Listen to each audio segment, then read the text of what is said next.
Fred Trump, great to see you. Thank you so much for talking with me. My pleasure. I know that when your sister Mary published her book, Too Much and Never Enough, which cast your uncle, former President Trump, in a negative light, you called it a quote, breach of trust and violation of our privacy. But now you're releasing your own book, which of course begs the question, how do you explain that given your comments about your sister's book? I didn't want her to write that book because I knew it would touch also upon the situation with my son, William, who you may know has complex disabilities. And I just didn't want to take that risk. And of course, we did come into issues after Mary wrote that book. I also, I'd like your viewers to understand that the difference between Mary's book and mine is I knew Donald from his formative years and have maintained a very close relationship throughout those years, his business career, and his term in the White House. Mary really did not have anywhere near that type of relationship. So my book is about stories that happened, actual stories that happened, as opposed to looking at it through the lens of someone who didn't have access that I did. Tell us about the events that unfolded that ultimately led to your decision to write this book and how your relationship was fractured with your uncle. The book was written to honor my father, Fred, Donald's older brother, who was a very caring and charismatic guy. And also my son, William, who I mentioned, who's the most courageous and inspirational person that I know, and who's opened the door for me to advocate on behalf of people with intellectual and developmental disabilities. That really was the reason behind it. As I went through the process, I realized I couldn't tell their story without telling the complex and sometimes cruel story of my family. And without doing that, needed to tell the story in my words and my memories of Donald. Let me first ask you about William, because I know there were some things that happened that really left a bad taste in your mouth in terms of a conversation or several conversations, as a matter of fact, you had with your uncle, Donald Trump. Can you talk about sort of that situation and the things that were said and how they made you feel? Sure. If you don't mind, I'd like to start with another story that's in the book, but happened in real time back in 2015. William has been involved in an organization since he was practically a baby. It was called the Birth to Three program in a local organization. I started running charity golf outings for them, and it was my pleasure and honor to do so. In 2015, when the situation occurred when Donald mocked the New York Times reporter, uh, that was disturbing. Equally disturbing, if not more, was the fact that the crowd there sort of cheered him on doing so. This was when he was mocking the New York Times Double. investigative reporter and moving his hands and speaking strangely to do so. Right. A couple hours later, I received a call from the CEO of that organization. He said, "Look, we just can't do it. We can't have that outing at a Trump golf course," which is where it was in Westchester. Uh, in 2020, Lisa, my wife, and I brought a group of advocates down to the Oval Office. And it really started years earlier than that. 3 months after Donald was inaugurated, we went down to DC for a family dinner in the White House.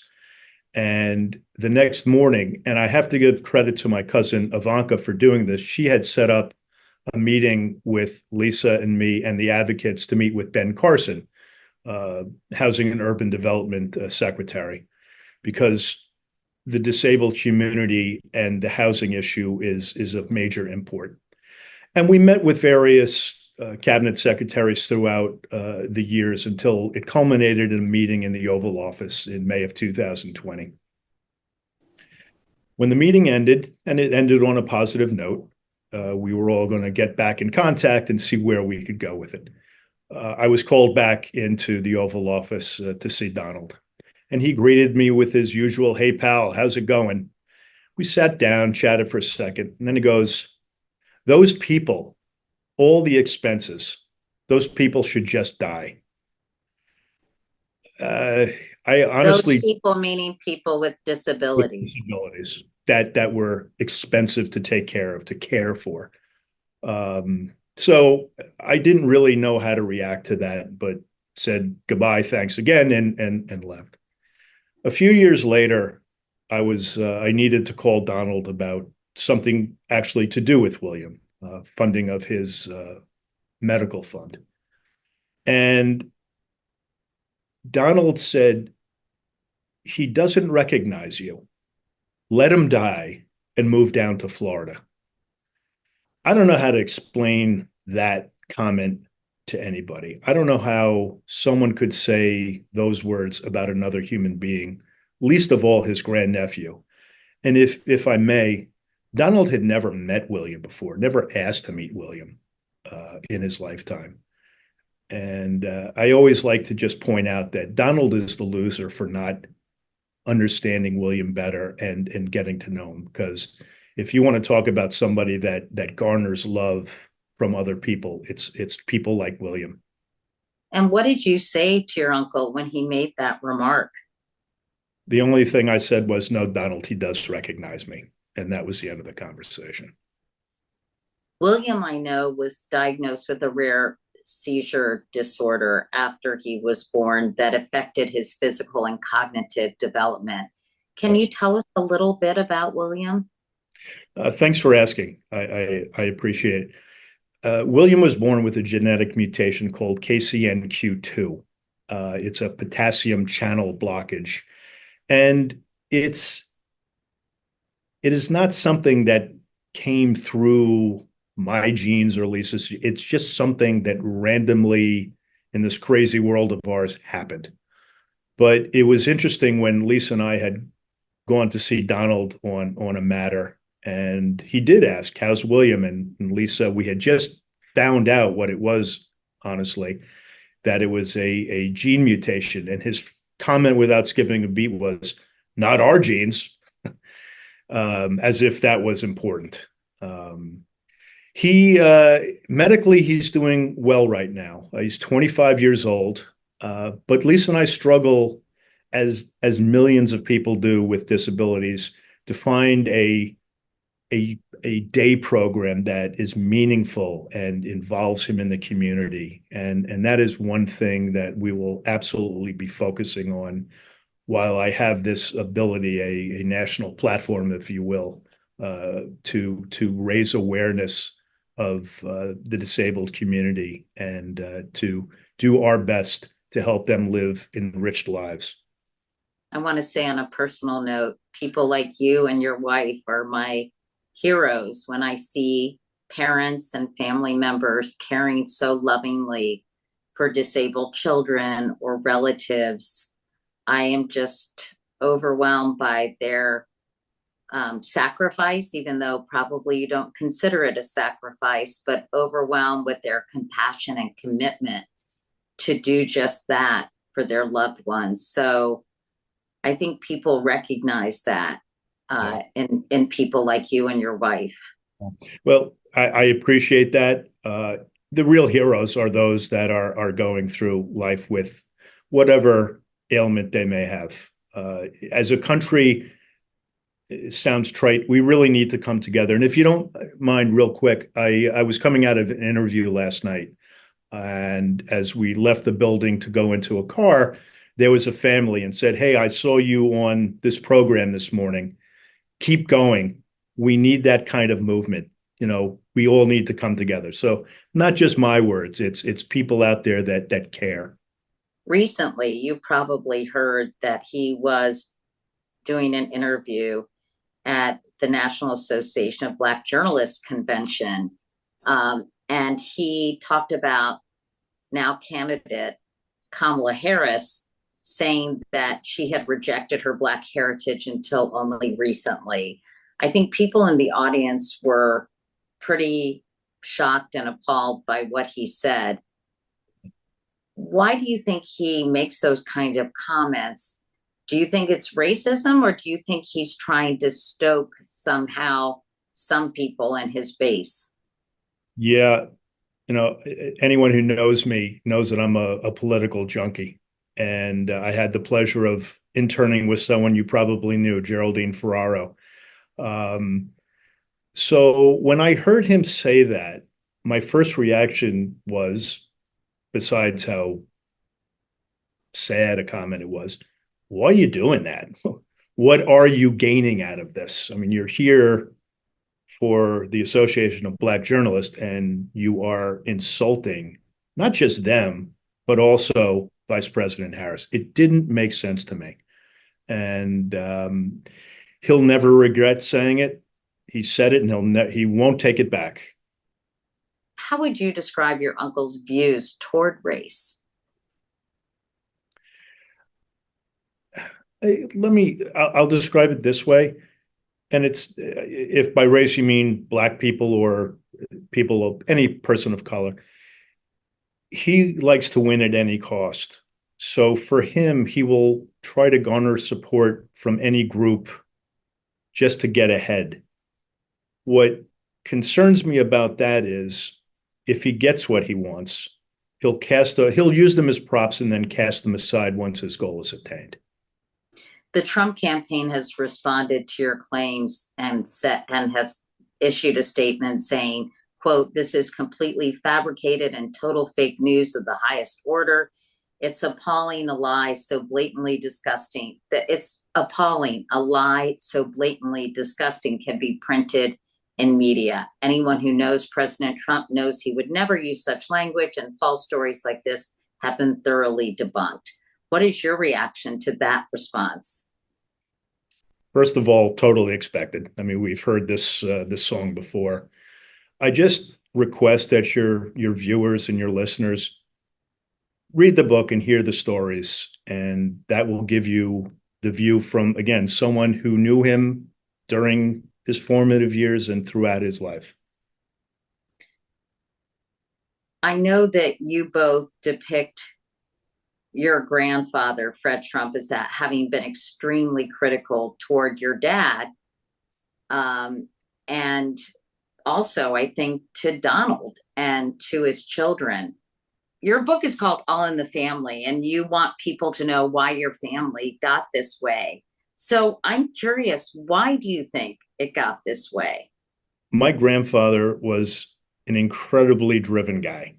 What he attained in his lifetime, being a master builder in Brooklyn and Queens, was exceptional considering where he came from. Um, you know, not a wealthy young man living in Richmond Hill, Queens, with my great grandmother, who I did have the pleasure of knowing for a few years of my early life. But he was one of those Horatio Alger success stories.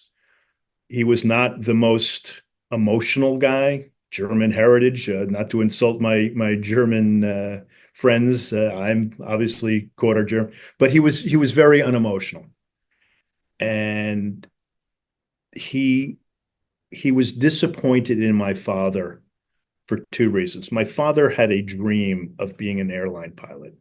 That didn't cut it with my grandfather. That was nonsense.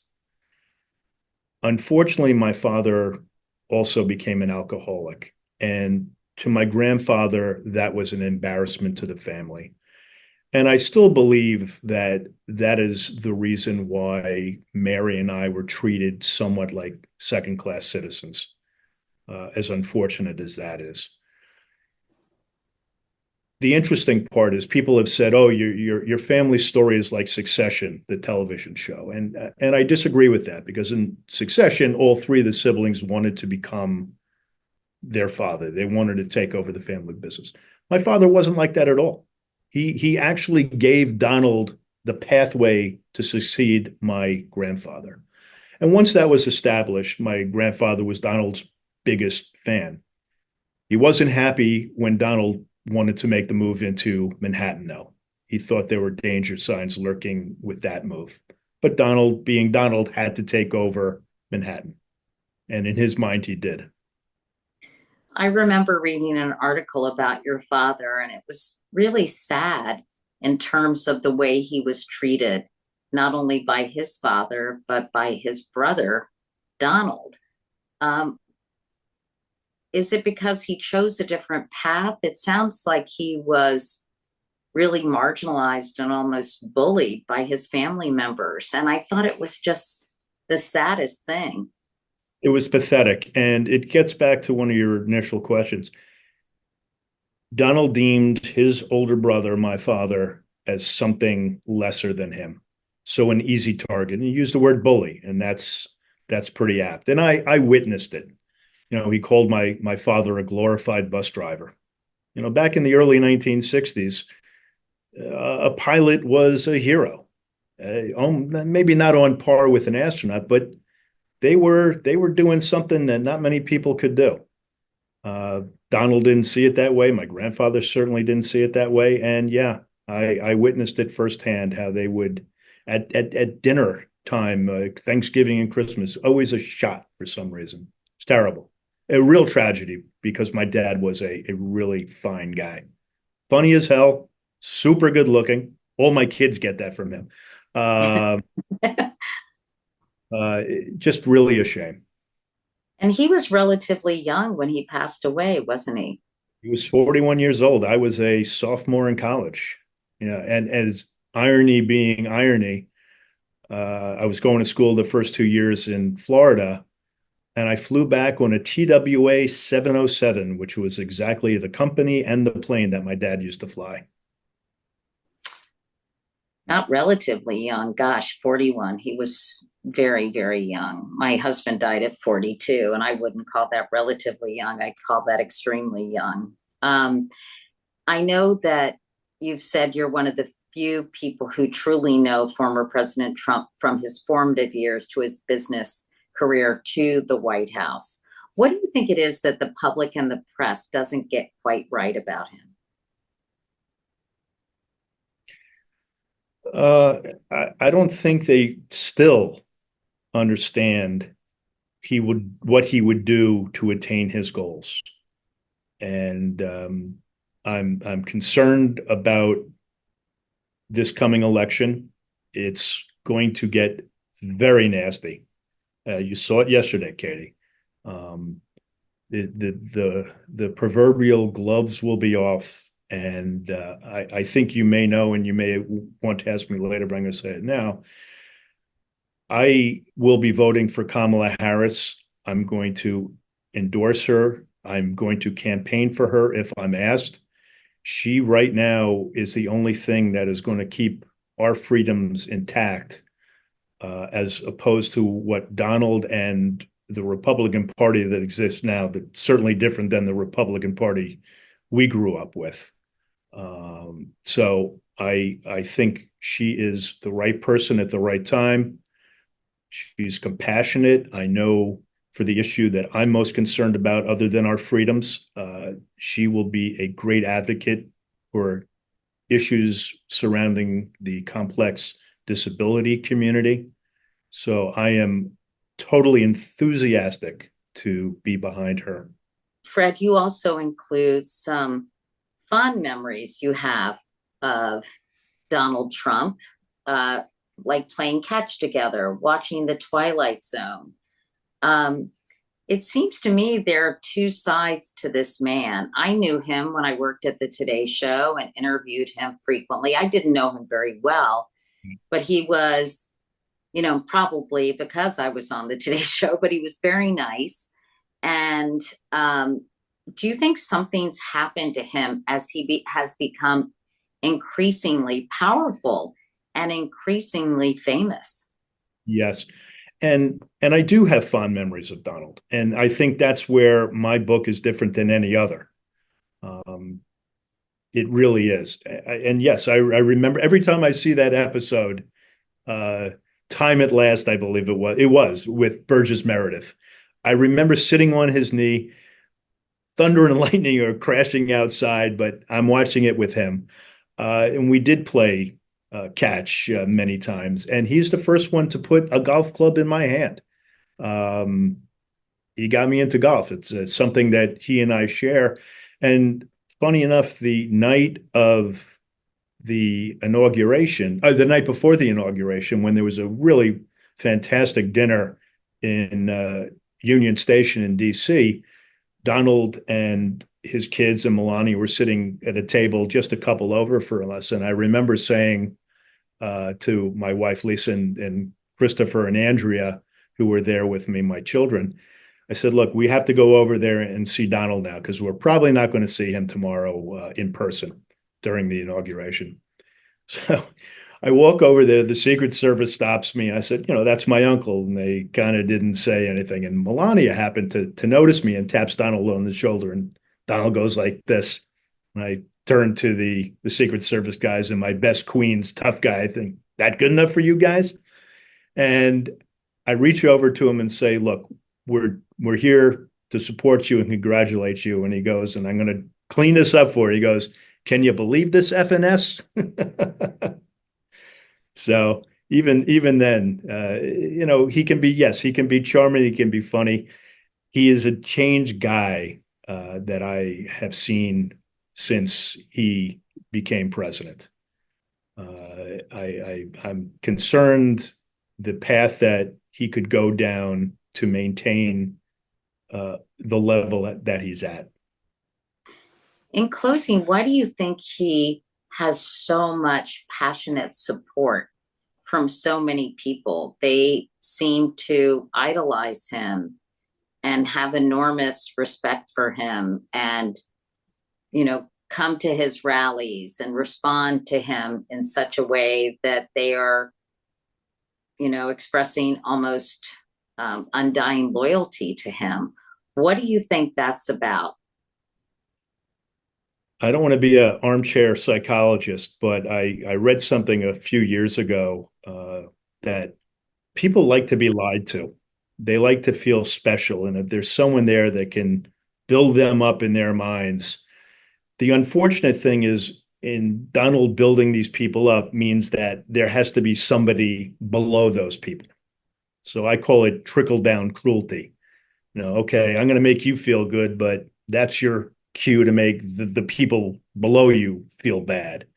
It's very unfortunate. And I've been saying and really thinking about this with the power he has and the widespread attention. It would have been great if he could have just used it for the greater good instead of tearing us apart. And that's what's happened. Look, politics, as you know very well, is a tough trade, and which is why I always follow policy over politics, and certainly that's the reason why I'm supporting Kamala Harris. But he could have been doing such great things. I don't consider giving tax breaks to billionaires a great thing. I don't consider separating families of migrants that are coming into this country a great thing. I can imagine some people watching this conversation, Fred, and thinking it's slightly unseemly that Donald Trump's nephew is profiting on a book written about his uncle, and somehow he's exploiting his position, and it might give them the ick.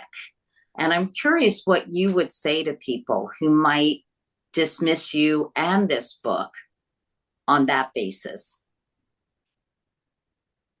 I always knew that could absolutely be the case, and I could probably list those who would feel that way.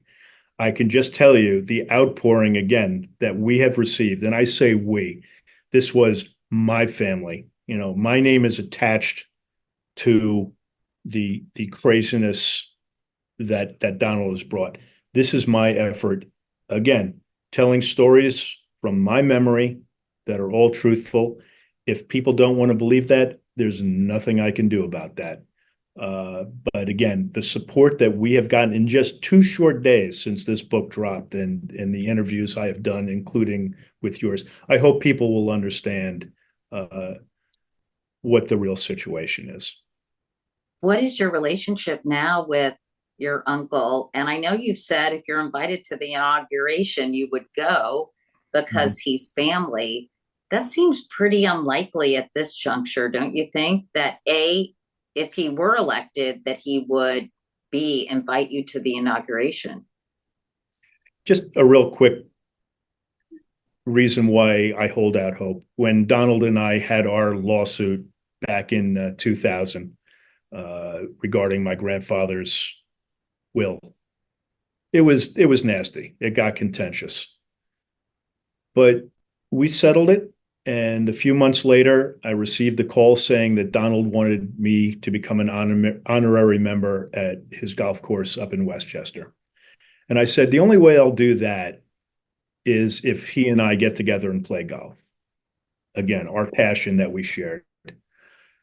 And we did, and we had a really good time. It was old times. And at the end, as we were parting, he actually gave me a hug. I don't think he had done that since the Twilight Zone days, but he gave me a hug and said, "We're done, right?" And I knew exactly what he meant. We're done. We've buried the hatchet. And from that moment on, we really did. So, from a very contentious time with a lawsuit, we buried the hatchet. Will it happen this time? I hope so. I do have fond memories of Donald. I would like him to enjoy his time down in Florida and in New York. What is the one thing you would like people watching this to know about your uncle? He has, again, the ability to do really positive things. I want him to sort of turn the corner on this craziness and do so.